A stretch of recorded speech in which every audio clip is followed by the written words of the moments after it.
জামায়াতে ইসলামের জুলাই প্রদর্শনীতে বঙ্গবন্ধু শেখ মুজিবুর রহমানের ৭ মার্চের ভাষণ থাকলেও সেখানে স্বাধীনতার ঘোষক জিয়াউর রহমানের কোনো ভূমিকার কথাই উল্লেখ নেই। এ নিয়ে সামাজিক যোগাযোগ মাধ্যমেও তুমুল বিতর্ক জন্ম দিয়েছে। এমন প্রেক্ষাপটে প্রশ্ন উঠেছে, জামায়াতের জুলাই প্রদর্শনীতে শেখ মুজিবকে রাখা হলেও জিয়াউর রহমানকে বাদ দেওয়া হলো কেন? এর পেছনে কি কারণ থাকতে পারে? তবে এর কারণ জানিয়েছেন জামায়াতের আমির ডাক্তার শফিকুর রহমান। সামাজিক যোগাযোগ মাধ্যমে ছড়িয়ে পড়া বিতর্কের প্রসঙ্গে জামায়াতের আমির ডাক্তার শফিকুর রহমান বলেছেন, প্রদর্শনীতে মূলত ফ্যাসিবাদী শাসনের ধারাবাহিকতা তুলে ধরা হয়েছে। জিয়াউর রহমানকে কর্তৃত্ববাদী শাসক হিসেবে বিবেচনা করা হয়নি বলেই তার ভাষণ প্রদর্শনীতে রাখা হয়নি। তিনি বলেন, ইতিহাসে যার যে কল্যাণকর অবদান রয়েছে তার প্রতি শ্রদ্ধাশীল থাকা উচিত।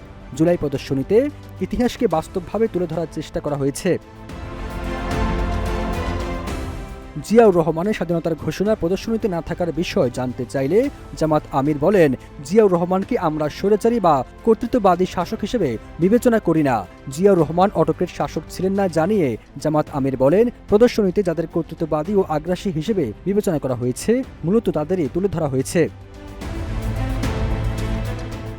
জুলাই প্রদর্শনীর উদ্দেশ্য ব্যাখ্যা করতে গিয়ে ডাক্তার শফিকুর রহমান বলেন, এটি কোনো সরকারের সাফল্য তুলে ধরার আয়োজন নয়।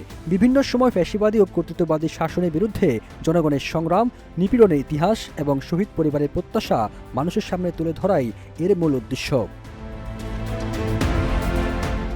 সবুজ আলম, ইত্তেফাক।